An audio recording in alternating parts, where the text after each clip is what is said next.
Have you noticed that sometimes the most amount of damage comes from people who say, I just want to help. I just wanted to help. And we don't want to be around them. Like, they kind of have good intentions, but we don't like them because they always want to help.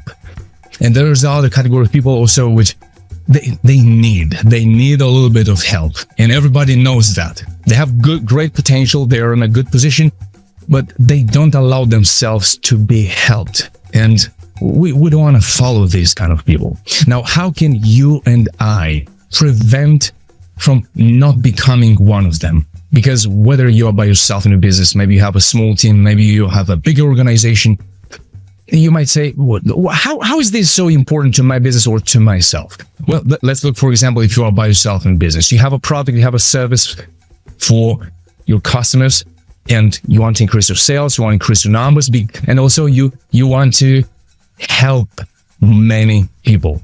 So if you think a little bit of how can I help efficiently, how can I communicate in such a way that people don't feel suppressed, they don't feel so scared, they don't feel that you're pushing them, but you can also help them. And also to know when you have to stop from helping. Let me tell you a little story. My dad is a director, a school director, and he always told me about this moment when there are two kids, there is a team playing, and some of the kids are crying. And he goes, what you doing? And those are saying, the others that were not crying were saying, we're just playing. Yeah, but the others are crying. And you say, we're just playing. Okay, beside the fact that that's how we learn to interact one with the other.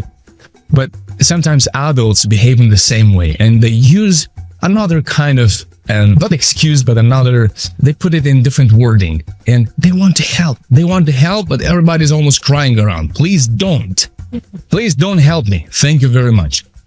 All right, so I want to teach you today 4 principles of how to help efficiently in such a way that people are gladly willing to let us to help them. And 4 principles of how can you receive help in the most effective way so that we can become better for ourselves in our lives, for our relationships, in our businesses, and as leaders.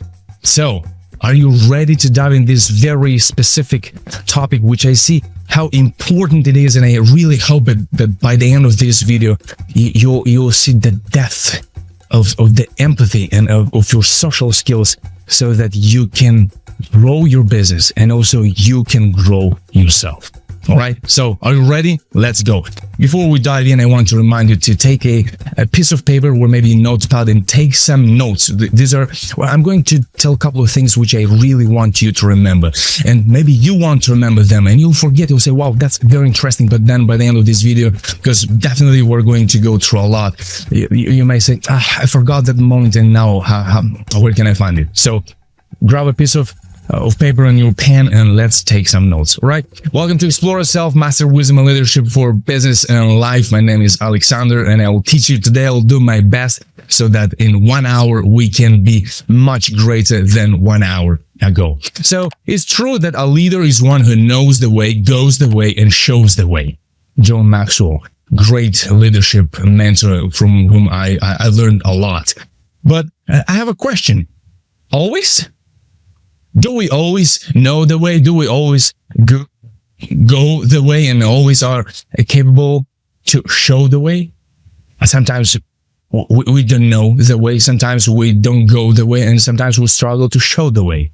But if we learn how to communicate and how to understand how this helping goes between in this relationship with those who hopefully want to follow us and those who you want to lead, or you think, not just want, but you think that you can lead, can improve and become better. So in the first part, we're going to go through how to help. And in the second part, how to help asking for help. We're going to help us and others by asking for help, but more about that in just a second. So look, when we ask for help, it's not because you are weak, but it's because you want to take a step towards becoming stronger from one side. But on the other side, help is meant to support you, not replace you in the work only you are meant to do.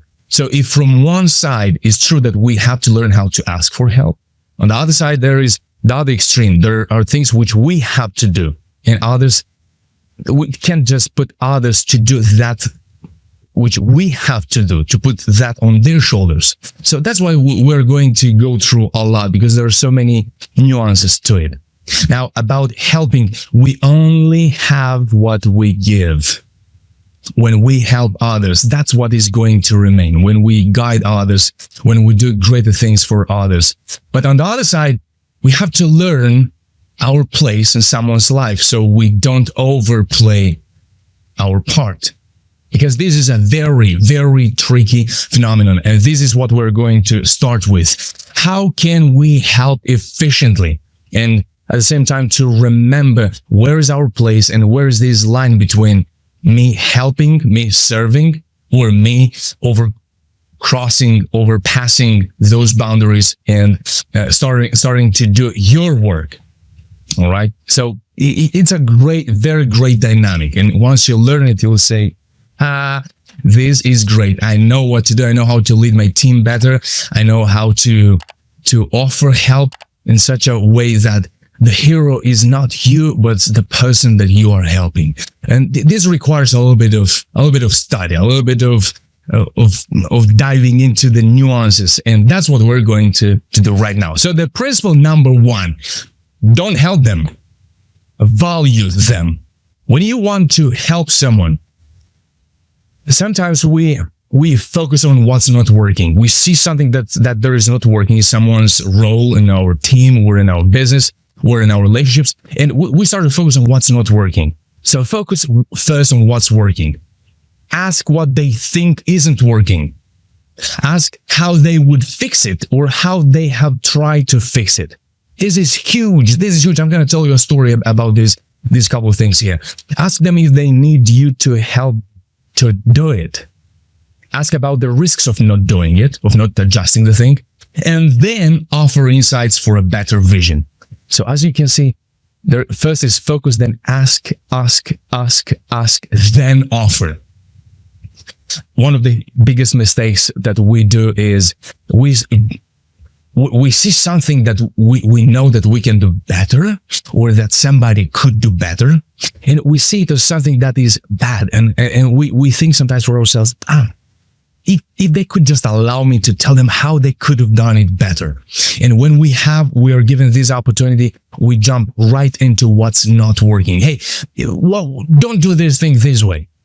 We start with what's not working. What if you could start focusing on what's working? Because it's much more important the person that you want to help than the thing itself that you want to make better.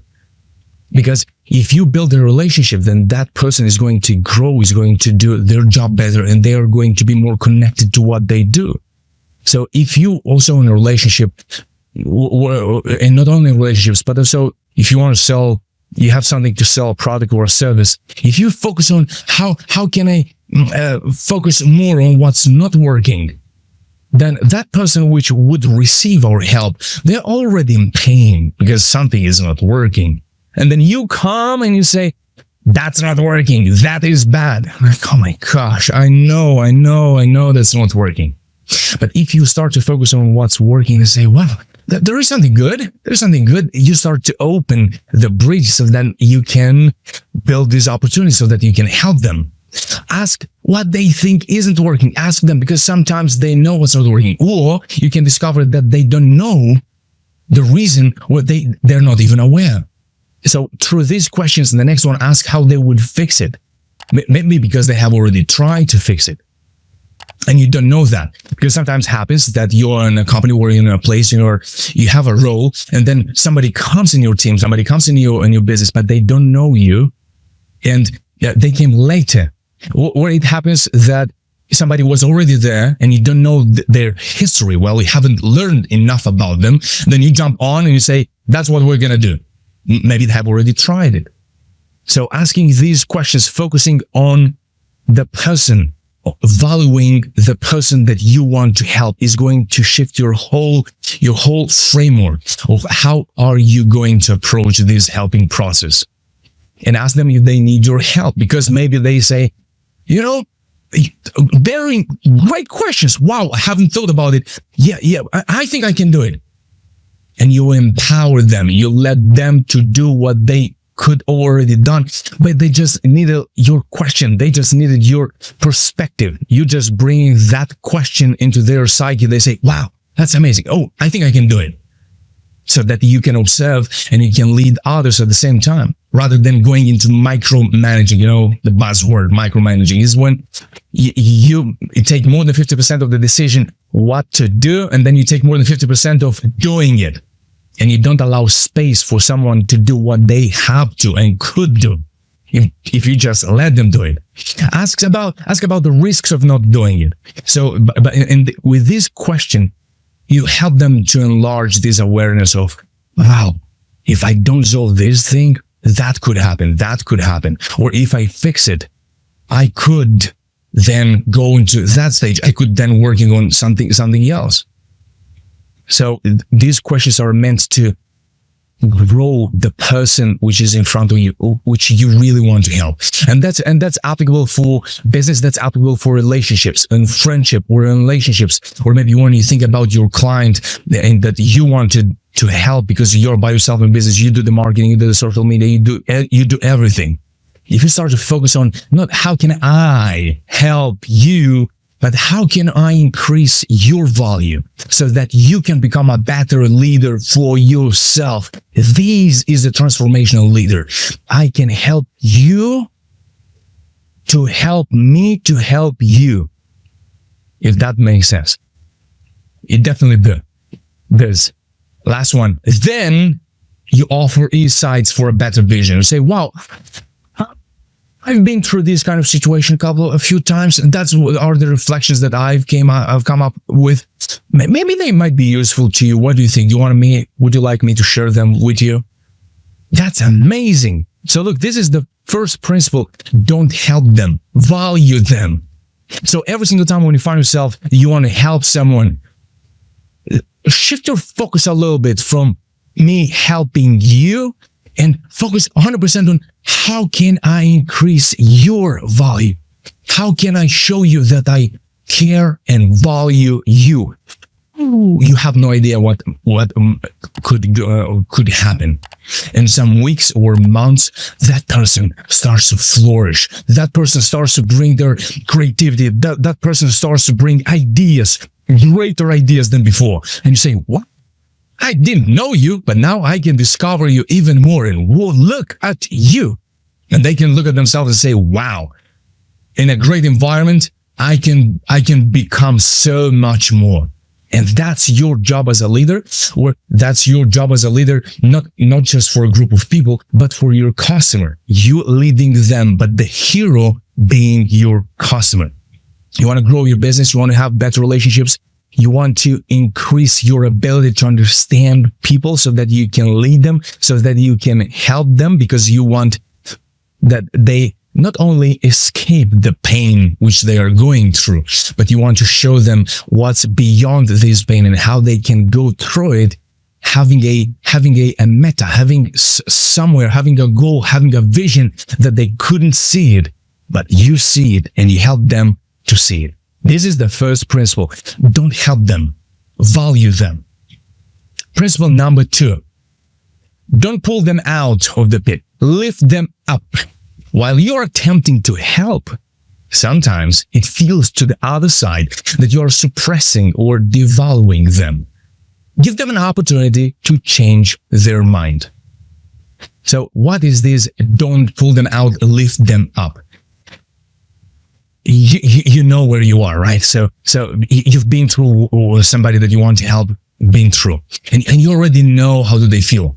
I assume that you know, because if you haven't, then probably it's hard. It's hard to have that empathy with someone if you haven't been through what somebody is going. Now, rather than seeing yourself on a higher level, and you want to pull them out of where they are, imagine you lifting them up. Because sometimes, it doesn't mean that's right, but sometimes that person that you want to help they feel a little bit suppressed. They feel a little bit like, am I stupid or what? And you might say, yeah, of course. Like you have a problem. Like you feel criticized. I just want to help.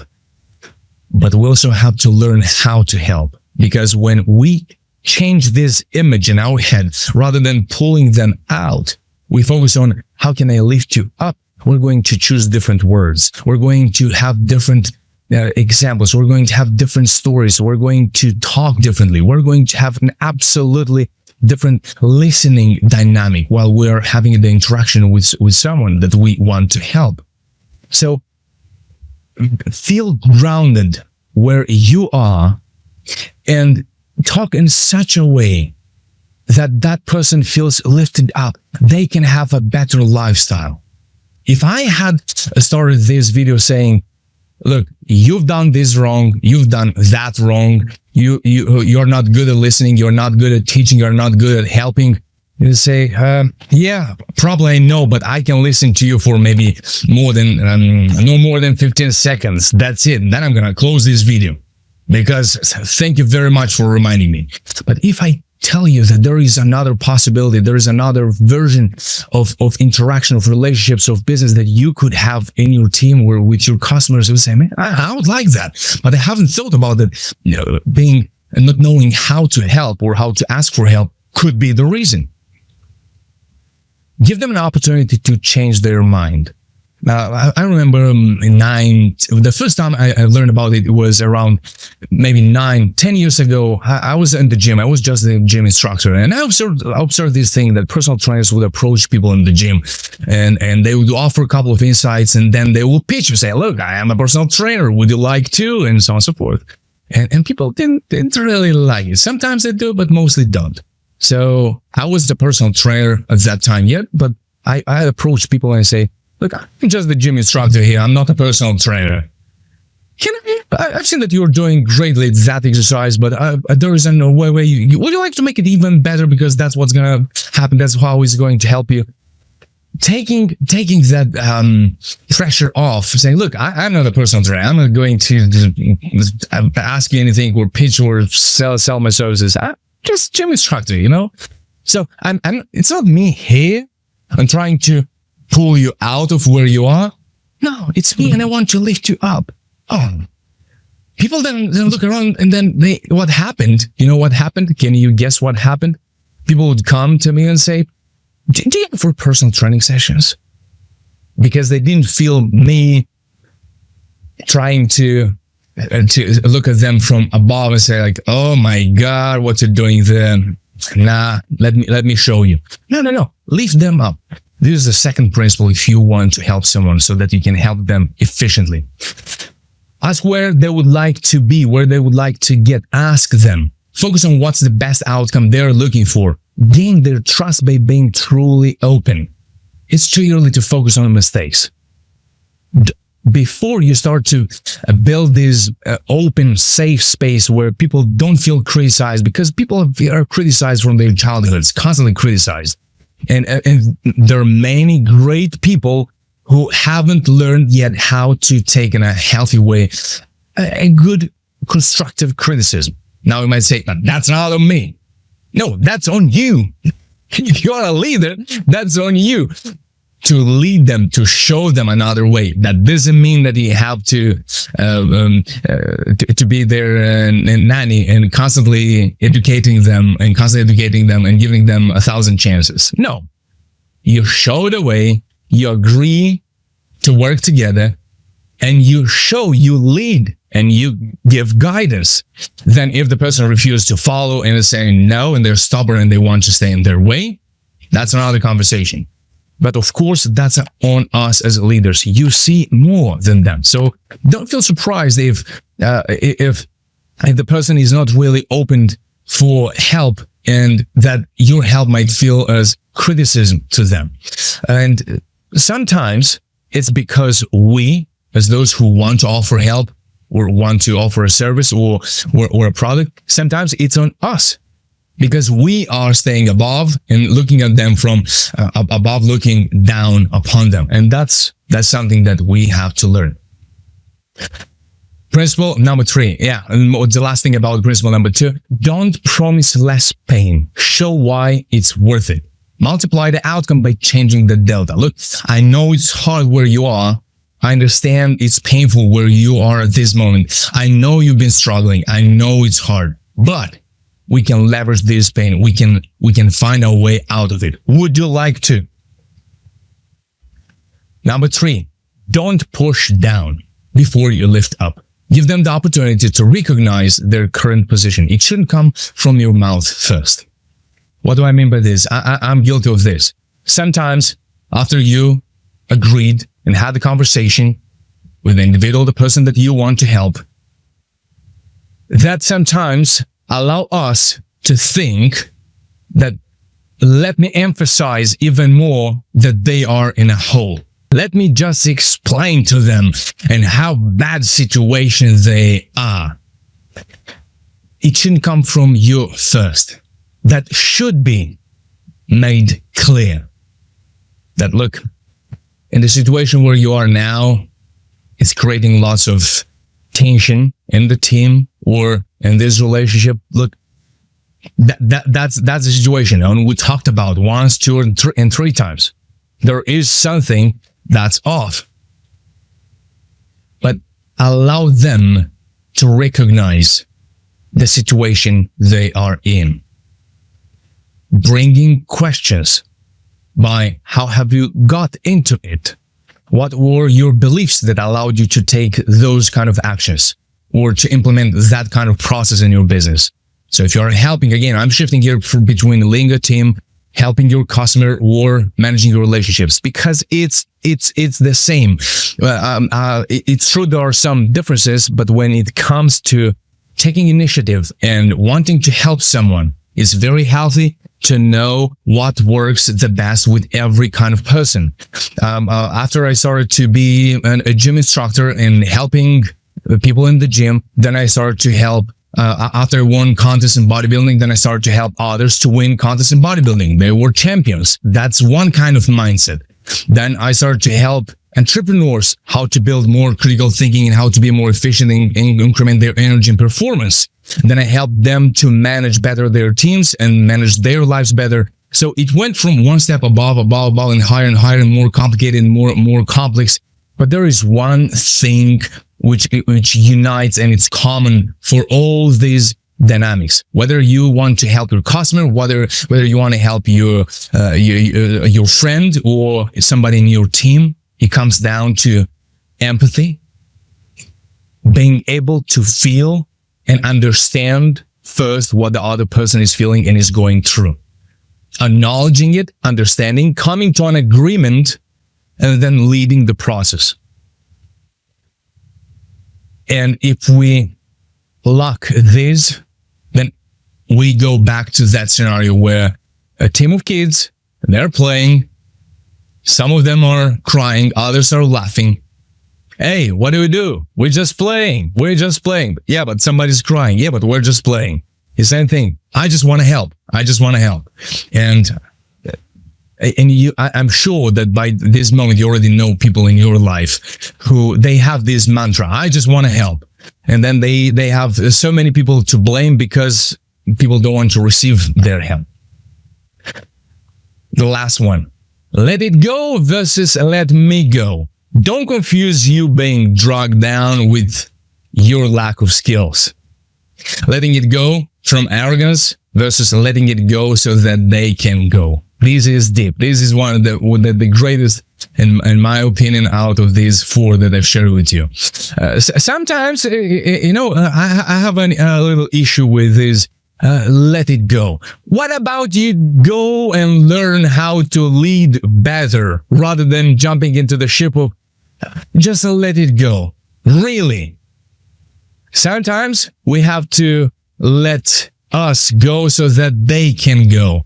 Did you have leaders, or have you worked for someone in your life that were they thought that if they try to calm and forget about something that didn't go well, maybe from your side, and they try to, all right, I will let it go. And you say, I would let you go, not let it go. I would let you to go. sometimes these just let it go is a numb effect on a huge problem. You have to work on your skill set, and this is painful. Sometimes I'll just let it go is a arrogant position. So rather than focusing on, you are toxic, you don't know how to do this, you don't know how to manage your emotions, you don't know that, so I'm gonna be above and superior, I will just let you go. Maybe you lack skills of leading. What about that? I'm not saying that is the case, but we have to learn when it's time to let it go and when it's time to let me go. Let me go so that you can go. Because I got to do some work. I've got to learn a little bit something. I've got to jump in the second part of this masterclass and learn how to receive help as well. Let me go so that I'll be back. And if you're here, then I'll be happy to help or to work together. What about this? So let's not confuse letting it go with letting us go and do the work and learn and come back wiser and smarter and more experienced and humbler than we were before. What about this? So let's not confuse this, because into the helping process, sometimes, they don't want to accept my help. Okay, they're not coachable. I'll show you in just a second, which is right now.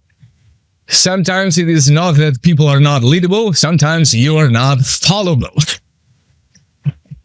What about your help is not needed? You remember the first one? The first one was to come to an agreement. Can I help you? So you know what to do? Can I be part of this? Can I help you to do what you come to an agreement that you want to do? So let's make sure that it's not that always people that we want to follow, we want to help, they are not malleable, they're not flexible, they are not coachable. Sometimes we have as leaders to make sure that we are followable. So when we come with our help, we don't come with this pretentious and arrogant position where if we say, because here's the problem with those who really want to help many others. They say, I just want to help. Who cares? Can you help? Do I need your help? Are you capable of helping? Am I going to grow with your help? Just because you say, I want to help, I want many other things now. I want to sleep now. So what? I want to help. Sometimes wanting to help others is a very arrogant position. I'm not willing to change the way I help, but I just want to help. And just because the goal is noble, then it's kind of allowing us to use all kind of tools just because the goal is noble. No, we have to be humble and learn how to use and how to get towards that noble goal. All right, now let's move into the next. But before we move into the next, these are the 4 that we just talked until now about. Don't help them, value them. Don't pull them out, lift them up. Don't push down before you lift up. Before you put somebody in place, you've got to help them to get into that place. And let it go versus let me go. Which is which, and when it's time to let us go, let others go before we say, okay, let it go and I'll move forward. Sometimes we have to move backward. All right. Now, how do you feel? What's your feedback? Maybe you have an idea. Maybe you agree with something. Maybe you don't agree. Don't forget to subscribe to this channel if you have value. If you think that someone would have something great to learn from this content, from what I'm sharing with you, then share them this link, share this video, and let them and help them by just sending this link. And you might add a message. Hey, look, I know you're doing great. I know you have great potential, and probably this is going to help you to become even better, because I know you have great goals and you want to improve the way you grow your business, and you lead your team. So if you want to help them, that's one of those ways you can do it right now. Now, moving forward into the how how can we ask for help? Because that's also something that we really want to learn. It's not easy, and I'm very guilty of this. Ask for help not because you're weak, but because you want to take a step towards becoming stronger. That's, for me, it's something, wow, that's something great. Because this allows me to lower a little bit my self-importance and start to focus more on the mission and on the vision that I have, so that I can serve better the people that I can lead, the people that I can help. And by making this change in our mindset, can really make a huge change in our lives. Help is meant to support, not to replace you on the work only you are meant to do. At the same time, we want to help, but we don't want to start carrying what others still have to do. So sometimes we have to also not confuse of wanting or needing help with somebody carrying our weight and do what we have to do. So let's learn four principles from my experience that really made a huge change in my life and the lives of those who I helped until today, and hopefully is going to help to you too. Number one, wanting help versus needing help. The most attractive trap is to stay incompetent while covering it under the blanket of help. Play the spy before you want to lead an army. Why, how, what, or where? Let's first make sure that before we look for a little bit of help, we're not just standing like this and I wish somebody just could help me. Play the spy a little bit. Try to do it a couple of times. Look out before, look around. Maybe somebody have already done it. I'm sure somebody have already done it and successful as well. So what about we figure first out, I've done everything possible, not spending tons of years, but I've tried and I explored the area before I ask for help. Because sometimes it happens that people come and ask for help, but they are completely out of their area of competence. They think they need someone to help, but what they actually need is somebody to tell them, go and do the work.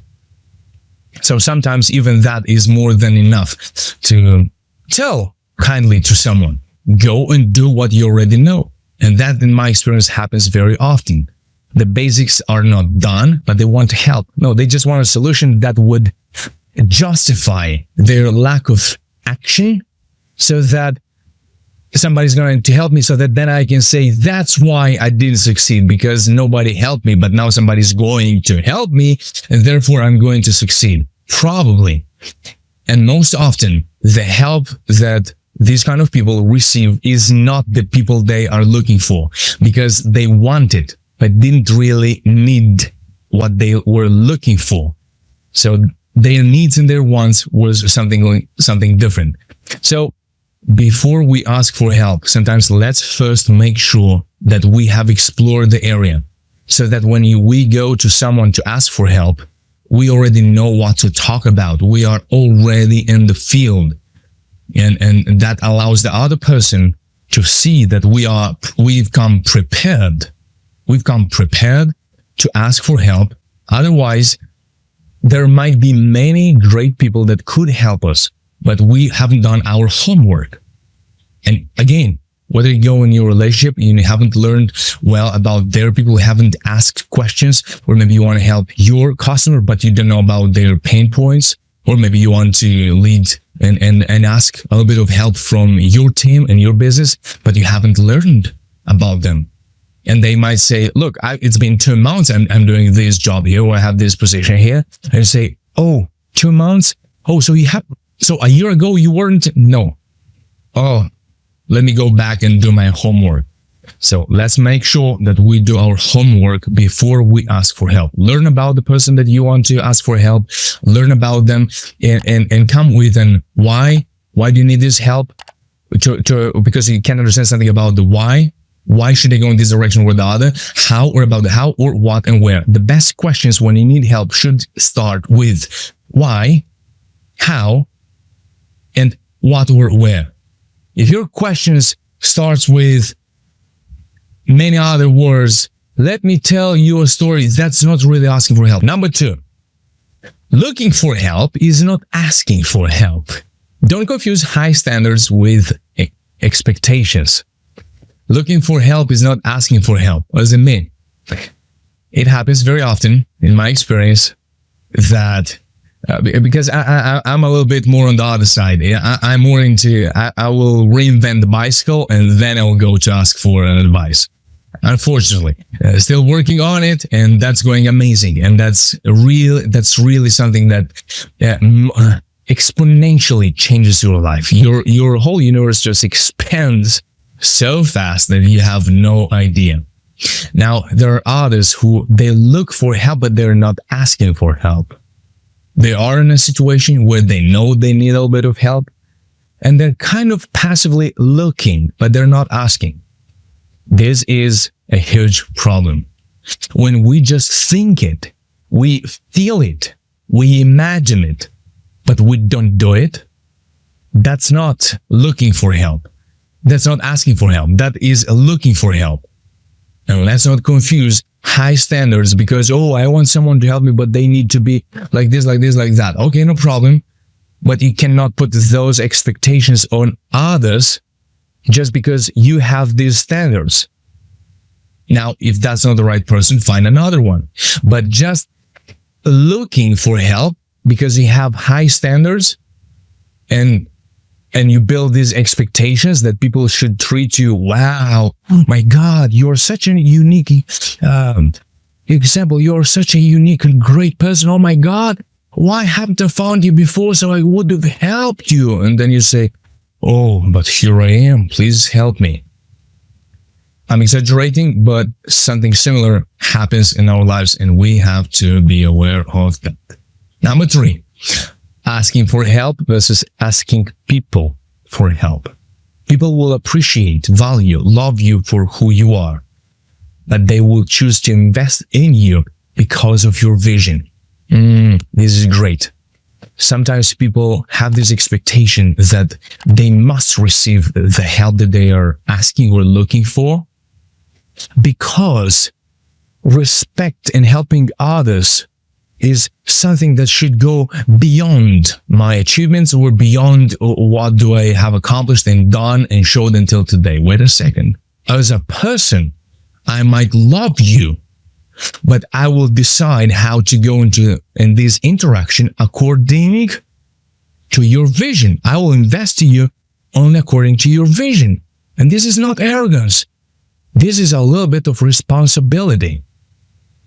Because sometimes we confuse this thing that my value, because my value as a human, then it should decide these high expectations as others should behave or do towards me. No. As a person, if you fall down, I'm helping you. But to have a relationship with you, that's a different conversation. Let's make sure that when we ask people for help, we come from 2 perspectives. One, as a value, as a human. Look, I know you're more successful than me. I know that you're better at this skill than me. But look, I decided to come to you because I respect you a lot and I believe that you can help me and I want to ask you something. Look, that's what I'm struggling with. And you started the question with how, what, where, or why. But just because you have your inherent value as a human, and because of that, you have this expectation that people should invest in you and help you, that's a little bit off. Let's make sure that you do this distinction between asking for help and asking people for help. There are 2 different things. They go together, but you've got to ask people for help. And when you go to people, you've got to have these 2 perspectives. Yes, there is the human value, which is respect, and we're born with it. But there is the other, the technical one. You want their investment, you want their help, you want to invest time in what you're asking for, but you haven't proved that you really are looking for that help from that person. So again, let's not let laziness to go through this process and block us from receiving the help that we're looking for. We have to be humble in both scenarios.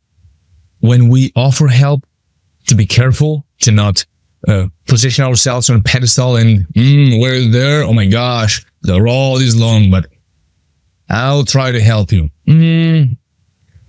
It's not that people are not leadable. We sometimes might be not followable. And the last one is number 4. Is my simple formula. This one is a very simple formula that you can use when you need somebody's help and you struggle a little bit. How can I say it? How can I formulate it? Where to start? How can I tell them? I don't want to come too emotionally, but at the same time, I don't want to overwhelm them with all this information. So how can I structure it? Okay, it's a very simple framework, SOS, and it stands for speak your mind, open your heart, and number 3, show your vision. Many people make this mistake. When they want to build a rapport with someone, they jump into the emotional. They open their heart. Oh my, let me tell you about this. I felt like this. I felt like that. Do you want a little bit of help, or you just want to build a rapport and show how emotional you are? So I'm a very emotional man, just to be straightforward. But at the same time, when you go to someone and you need their help, and you go with this emotionality on top of them, that's good, but not at the beginning, and not too much of it. Especially if you don't have a space yet for that. So number 1, speak your mind. Look, that's what I'm thinking. And think about not about you, but think also about the person that you want to ask for help.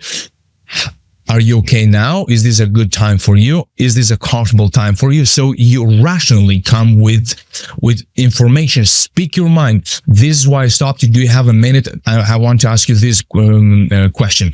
Or can I ask you about this or that? You ask for permission. So you come first from a logical mindset. Speak your mind. Be clear. Be concise. What you are looking for, and ask them, is this a good time? Then you open your heart. If the person says, yeah, no, for example, if the person says, no, this is not a great time. Okay, good. That's not a good time. So before you open your heart, now you know this is not a good time. So number 1, speak your mind. Number 2, open your heart. Then you say, look, that's how I'm feeling. That's how I felt. I look backward and that's what I see. I look forward and that's something different that I want to see. And I thought about asking about you. How do you feel about being with me on this mission? What are you looking for? What I'm looking for? So that you start to build this rapport. But you don't start with opening your heart and speak your mind, open your heart, then show your vision. So first, create a safe framework, a logical, rational framework where you can be together. Make sure it's a great time, it's a good time. Then you emotionally build this bridge between you and who you want to help or ask for help. This works for both when you want to help and you want to ask for help. And show your vision. Look, that I'm looking forward. That's what I see. That's what I would like to achieve. What do you want to achieve? What's your vision? What do you see when you look in the future? Where would you like to get? That's where I want to get. And then you share these perspectives and then you align your vision. So then you can receive that help that you're looking for if that person is willing and there is the moment. Or so then you can decide if you can, not just want. Remember very, very well. This is the most important thing when you want to help someone. If all you feel is, I want to help, that is not enough. We are adults. We have to learn and to understand that just because you want to help, your want is like the many other wants. You better make sure that there is something more to it, not just because you want. Otherwise, we go back to that group of kids that were playing. Some of them are crying, and you ask them what you're doing. We're just playing. It's the same thing saying, I just want to help. They just want to help, but nobody wants to receive it. It's not that nobody wants to receive it. We have to learn how to open and how to speak our minds and how to build this rapport and to understand where that person is and do they need us? Do they not? Maybe just a few questions are enough for them to wake up and say, oh, I can do it. Thank you very much. Boom. We'll be back in a week and we'll see where can we go from there. So if you got enough great information for your business as a leader, as a solopreneur, as a beginner, or maybe someone that is looking to start your business, to open this activity, and you want to help more people, and you want to understand more about self-discovery, self-mastery, self-growth, self-leadership, or maybe you are a leader and you want to lead better, more efficient, then feel free to come at exploreselfmba.com. I have a program there. We have many programs for you for self-discovery, for self-mastery. This one is free, that would help you to manage better your mind, how to hack your mind before it hacks you, because very often we don't know how to organize our thoughts. How can we use the rational thinking, and we allow emotions to come in, and when emotions kicks in, then the vision becomes blurry and we start to be confused, and then we struggle to offer help and also struggle to ask for help. And by the end of this video, really wish and hope that now you know much more about how to offer help, how to become a greater leader for yourself, to become better, to grow, and help everybody around you to live, to grow, to inspire them, so that this way me and you together, our teams, our businesses, through our services, through our acts of service, and through our intention and desire and ability to help, we make the world a little bit better day by day. One help at a time. Help one person every day. But use these 8 principles and you'll see how your life changes and how the world around you becomes a better place. See you in the next video. Take care. Bye-bye.